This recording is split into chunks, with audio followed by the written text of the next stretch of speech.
عرفہ کے دن میدان عرفات میں اللہ تبارک و تعالیٰ نے اپنے حبیب صلی اللہ تعالیٰ علیہ وسلم پر یہ آیت کریمہ نازل فرمائی کہ الیوم اکملت لکم دینکم واتممت علیکم نعمتی ورضیت لکم الاسلام دینا۔ محبوب آج ہم نے تمہارے لیے تمہارا دین مکمل کر دیا، اپنی نعمت کو تمہارے اوپر تام کر دیا اور میں تمہارے لیے دین اسلام سے راضی ہوا۔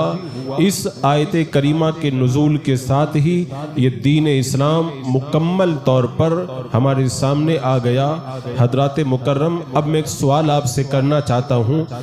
اسلام کو دنیا میں آئے ہوئے صدیاں گزر گئی، اسلام جیسے کل تھا ویسے ہی آج بھی باقی ہے، نہ اس کا کوئی عقیدہ بدلا، نہ کوئی مسئلہ بدلا، نہ کوئی نظریہ بدلا، نہ اس کی فکر کے اندر کوئی تبدیلی پیدا ہوئی۔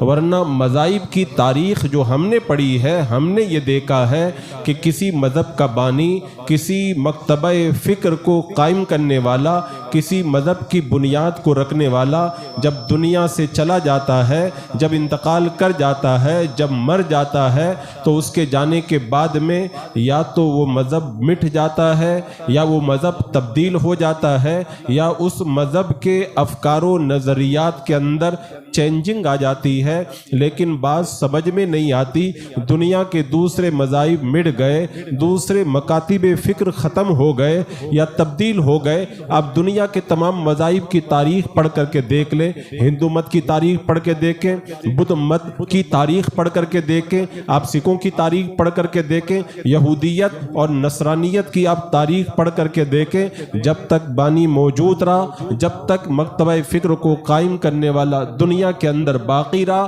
دین مذہب جو کچھ بھی مکتبہ فکر تھا وہ جوں کا تو باقی رہا۔ جوں ہی اس مکتبہ فکر کو بنانے والا مر گیا تو یا تو وہ مکتبہ فکر، وہ نظریہ، وہ مذہب، وہ دین دھرم بدل گیا یا ختم ہو گیا۔ اتنی صدیاں گزر گئی، اسلام کا عقیدہ بھی باقی ہے، نظریہ بھی باقی ہے، مسئلہ بھی باقی ہے، ایک نقطہ برابر بھی اس کے اندر تبدیلی نہیں آئی۔ اس کی وجہ کیا ہے؟ ہو سکتا ہے اٹھے، آندیاں آئی تو وہ مذاہب ختم ہو گئے، اسلام کے خلاف کوئی طوفان نہیں اٹھا، اس لیے اسلام باقی رہا۔ تو میں آپ کو بتانا چاہوں گا، دنیا کے دیگر مذاہب کے سامنے اتنے طوفان، اتنے فتنے نہیں آئے جتنے فتنے اسلام کے سامنے آئے۔ آپ اسلام کی تاریخ پڑھ کر کے دیکھیں، اسلام کو بدلنے کے لیے کیا الحاد کا فتنہ، ارتداد کا فتنہ، وہابیت کا فتنہ، نیچریت کا فتنہ، چکڑالویت کا فتنہ، معتزلیت کا فتنہ، باطنیت کا فتنہ اور قادریانیت کا فتنہ، کتنے فتنے اسلام کے خلاف آئے، اتنے فتنے کسی اور دین دھرم کے خلاف وجود کے اندر نہیں آئے۔ تو پھر آخر سوال یہ پیدا ہوتا ہے، دوسرے مذاہب مٹ گئے، تبدیل ہو گئے، ختم ہو گئے، اسلام نہ بدلا، نہ اس کے اندر کوئی چینجنگ آئی، نہ اسلام کو کوئی مٹا پایا۔ آخر اس کی وجہ کیا ہے؟ آج میں آپ کو یہی بتانا چاہتا ہوں، دنیا کے دوسرے مذاہب اس لیے مٹ گئے، اس لیے بدل گئے کہ بانی کے جانے کے بعد میں جب تبدیلی شروع ہوئی تو کوئی مضبوط شخصیت نہیں تھی جو ان کے دین دھرم کو، ان کی فکر اور ان کے نظریے کو بچا سکے۔ لیکن الحمدللہ اللہ تبارک و تعالیٰ نے اسلام کو یہ خوبی عطا فرمائی کہ میرے آقا علیہ السلام کے وصال کے بعد جب بھی اسلام کو بدلنے یا اسلام کو مٹانے کی کوشش کی گئی، اللہ تبارک و تعالیٰ نے اس دین کو بچانے کے لیے ایسی مضبوط شخصیتوں اور ایسی ہستیوں کا انتخاب کیا جو پہاڑوں سے ٹکرا جائیں، سمندروں کا رخ موڑ دیں، حالات کا دھارا چینج کر دیں، لیکن اسلام کے اندر ذرہ برابر بھی تبدیلی پیدا ہونے ہرگز نہیں دے سکتے۔ ایسی شخصیتیں اللہ نے اسلام کے اندر پیدا فرمائی ہے۔ حضرات مکرم، آپ دیکھیں دیکھیں میرے آقا علیہ السلام نے جو بتایا تھا کہ ہر 100 سال کے اندر ایک مجدد آئے گا. مجدد کا کام کیا ہوگا؟ مجدد کا کام یہی تو ہوگا 100 سال کے اندر دین کے اندر جو بگاڑ پیدا کیا گیا ہے اس بگاڑ کو دور کرے، بدعتوں کا خاتمہ کرے اور سنتوں کو زندہ کرے. اور 100 سال کے درمیان انہی مجددین کے نقش قدم پہ چلنے والے علماء کرام کی جماعت ہوگی جو دین کے اندر اٹھنے والے فتنوں کا خاتمہ کرے گی. اب آپ کو میں بتاؤں میرے آقا علیہ السلام نے کیا فرمایا تھا کہ بنی اسرائیل 72 فرقوں میں بڑھ گئے تھے، میری امت کے لوگ 73 فرقوں میں بڑھ جائیں گے، 72 جہنم میں جائیں گے، ایک جنت میں جائے گا. بتاؤ اتنے فتنے اسلام کے اندر پیدا ہوئے، اتنے فتنے کسی اور مذہب میں پیدا نہیں ہوئے، لیکن میرے آقا صلی اللہ تعالی علیہ وسلم نے علماء کی ڈیوٹی اور ذمہ داری لگا دی کہ جو یہ فتنے اور فرقے پیدا ہوں تو تم اسلام کی حفاظت کا فریضہ انجام دینا. اب میں ایک جملہ کہنا چاہتا ہوں، یہ علماء کی ڈیوٹی ہے،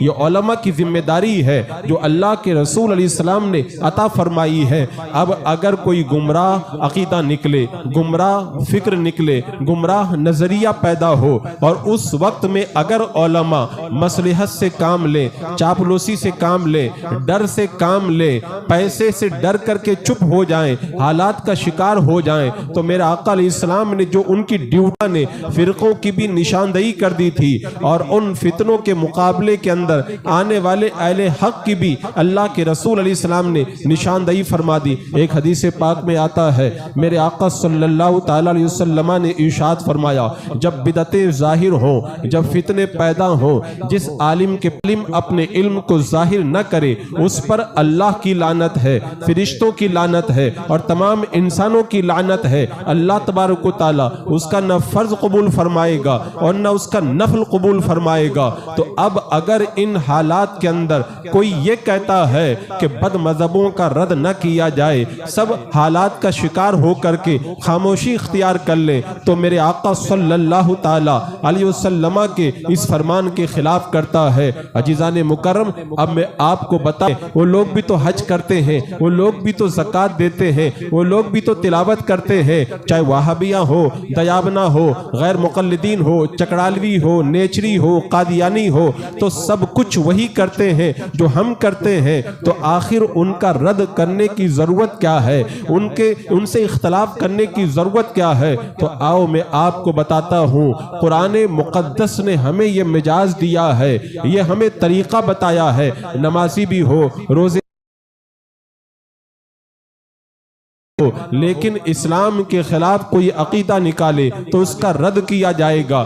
وہ قاعدہ کیا ہے؟ وہ قاعدہ یہ ہے، سن لیں، اگر کسی کے اندر اسلام کی 999 باتیں پائی جائیں اور اسلام کے خلاف ایک بات پائی جائے تو اس کو مسلمان نہیں کہیں گے، اس کو کافر کہا جائے گا. جیسے مثال کے طور پر اگر پورا گلاس اگر شربت سے بھرا ہوا ہو، ایک قطرہ پیشاب کا اس میں ڈال دیا جائے تو اب شربت زیادہ ہونے کی وجہ سے اسے شربت نہیں کہا جائے گا، ایک قطرہ پیشاب کی وجہ سے پورے کے پورے گلاس کو ناپاک قرار دیا جائے گا. ایسے ہی اگر کوئی نماز بھی پڑھے، روزہ بھی رکھے، حج اور زکوٰۃ سب کچھ کرے، لیکن اسلام کے خلاف ایک ایسا عقیدہ رکھے جو ضروریات دین کا انکار ہو، تو ان تمام نیک باتوں کو دیکھ کر اسے مسلمان نہیں مانا جائے گا. ایک عقیدہ اسلامی عقیدے کے خلاف ایک بات کو دیکھتے ہوئے اسے کافر قرار دیا جائے گا. یہ خود اللہ نے قرآن پاک میں فرمایا. قرآن میں رب فرماتا ہے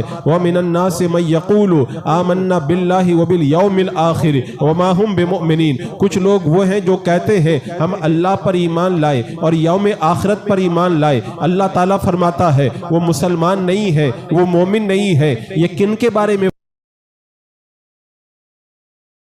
نماز میرے آقا کے پیچھے پڑھتے تھے، جہاد میں میرے آقا کے ساتھ مثال کے طور پر انہوں نے یہ کہہ دیا کہ اللہ کے رسول علیہ السلام کو غیب کی کیا خبر ہے، تو اللہ نے فرما دیا کہ لا تعتذروا قد کفرتم بعد ایمانکم، بہانے نہ بناؤ، تم اسلام لانے کے بعد میں کافر ہو چکے ہو. تو یہ جو مجاز ہمیں عطا کیا ہے، یہ خود ہمیں مجاز اللہ نے قرآن مقدس میں عطا فرمایا ہے. یہاں پہ ایک بات میں اور کہنا چاہوں گا، جب باطل فرقوں کا کا رد کر کے ہم لوگوں کا ایمان بچانے کی بات کرتے ہیں تو لوگوں کی زبان سے یہ جملہ نکلتا ہے یہ علماء جھگڑا کرواتے ہیں، علماء فتنہ پیدا کرتے ہیں، علماء اختلاف پیدا کرتے ہیں۔ اگر آپ کی توجہ ہے تو میں آپ سے یہ کہنا چاہوں گا، بد مذہبوں کا رد کرنا اگر یہ فتنہ ہے، بد مذہبوں کا رد کرنا اگر یہ انتشار ہے تو کیا معاذ اللہ اللہ نے ہمیں انتشار کا حکم دیا؟ اللہ تعالیٰ قرآن پاک میں ارشاد فرماتا ہے وَمَن يَتَوَلَّهُم مِّنكُمْ فَإِنَّهُ مِنْهُمْ، یعنی رب نے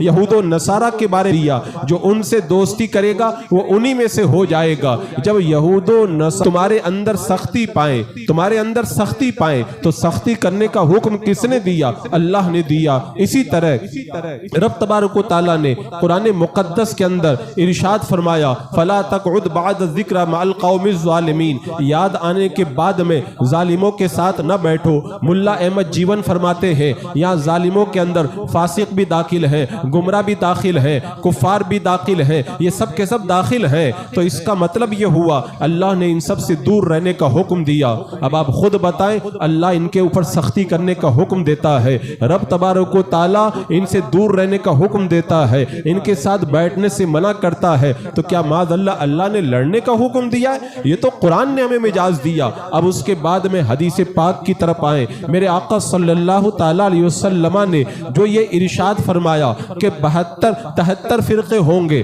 72 جہنم میں جائیں گے، ایک جنت میں جائے گا، کن کے بارے میں فرمایا؟ جو نماز بھی پڑھتے ہیں، روزہ بھی رکھتے ہیں، حج اور زکوٰۃ سب کچھ کرتے ہیں، لیکن میرے آقا فرماتے وہ جہنم میں جائیں گے۔ تو کیا یہ لڑانے والی بات ہوئی؟ یہ تو ہماری ضمانت، ہماری ہدایت کی ضمانت والی بات ہے جو میرے آقا علیہ السلام نے ارشاد فرمائی۔ اسی طرح میرے آقا علیہ السلام نے ارشاد فرمایا جو بد مذہبوں سے جو ہے وہ مسکرا کے بات کرتا ہے وہ اسلام کو ڈھا دیتا ہے۔ اور ایک موقع پہ فرمایا کہ بد مذہبوں کے ساتھ میں ترش روئی، یعنی سختی تم اختیار کرو، اس لیے کہ اللہ ان کو دشمن رکھتا ہے۔ عزیزان مکرم، اپنے دل پر ہاتھ رکھ کر کے بتائیں علماء حق جو بات کہتے وہی بات تو رب نے بتائی ہے، وہی بات تو میرے آقا نے بتائی ہے۔ اس کے بعد میں آپ دیکھ لیں حضرت سیدنا ابو بکر صدیق نے ان لوگوں سے جہاد کیا جو اسلام کا نام لیتے تھے لیکن اسلام کے خلاف ان کا عقیدہ پیدا ہو گیا تھا۔ حضرت ابو بکر صدیق نے ان سے جہاد کیا کہ نہیں کیا؟ حضرت عمر رضی اللہ تعالیٰ عنہ کے گھر میں بعد مغرب مہمان آیا، کھانا کھاتے وقت میں گمراہی کی بات کی، حضرت عمر نے کہا دسترخوان اٹھا کر کے اس کو باہر نکال دیا جائے۔ کیا حضرت عمر نے لڑانے والی بات کی؟ حضرت عثمان غنی کی بارگاہ میں ایک گمراہ عقیدہ رکھنے والا لایا گیا، حضرت عثمان نے 3 مرتبہ سمجھایا، وہ نہیں مانا تو آپ نے اس کو قتل کرنے کا حکم دیا۔ کیا حضرت عثمان نے لڑانے والی بات کی؟ حضرت علی رضی اللہ تعالیٰ عنہ نے خارجیوں سے جنگ کی جو نماز بھی پڑھتے تھے، روزہ بھی رکھتے تھے، حج اور زکوٰۃ کا بھی معاملہ کرتے تھے، لیکن حضرت علی نے ان کو قتل کیا۔ کیا حضرت علی نے لڑانے والی بات کی؟ حضرت امام اعظم ابو حنیفہ رضی اللہ تعالیٰ عنہ نے الفقہ الاکبر لکھی تو معتزلیوں کا رد کیا، رافضیوں کا رد کیا، باطنیوں کا رد کیا۔ کیا حضرت امام اعظم نے لڑانے والی بات کی؟ امام شافعی رحمۃ اللہ تعالیٰ علیہ نے اصول دین کے اندر 14 کتابیں لکھی، اپنی کتابوں میں گمراہوں کا ڈٹ کر کے رد کیا۔ کیا حضرت امام شافعی نے لڑانے والی بات کی؟ امام مالک رحمۃ اللہ تعالیٰ علیہ کے دربار کے اندر، آپ کی درسگاہ کے اندر گمراہ فرقہ جہمیہ والے لوگ آئے، حضرت امام مالک نے ان کو اپنی محفل سے، اپنی کلاس سے، اپنی درسگاہ سے نکلوا دیا۔ کیا امام مالک نے لڑانے والی بات کی؟ امام احمد بن حنبل نے معتزلیوں کا رد ڈٹ کر کے کیا اور انہیں گمراہ قرار دیا۔ بتاؤ کیا امام احمد بن حنبل نے لڑانے والی بات کی؟ حضور غوث پاک رضی اللہ تعالیٰ عنہ نے تمام گمراہ فرقوں کو گنایا اور ارشاد فرمایا یہ 72 گمراہ فرقے جہنم میں جانے والے ہیں، ایک جماعت ہے وہ جنت میں جانے والی ہے۔ فعلی المؤمن اتباع اہل سنت والجماعہ، مسلمان پر لازم ہے کہ وہ اہل سنت و جماعت کے دامن کو مضبوطی سے پکڑ کر کے رہے۔ کیا غوث پاک نے لڑانے والی بات کی؟ میں کس کس کی باتیں بتاؤں؟ آپ اپنے ائمہ کی تاریخ پڑھ کر کے دیکھ لیں۔ اگر یہ لڑانا ہے تو کیا معاذ اللہ کے رسول، خلفائے راشدین، ائمہ مجتہدین، حضور غوث پاک اور ان مقدس ہستیوں پر لڑانے کا الزام لگائیں گے؟ آج علماء اہل سنت جو کچھ بھی کر رہے ہیں وہ وہی کر رہے ہیں جو اللہ نے قرآن پاک میں فرمایا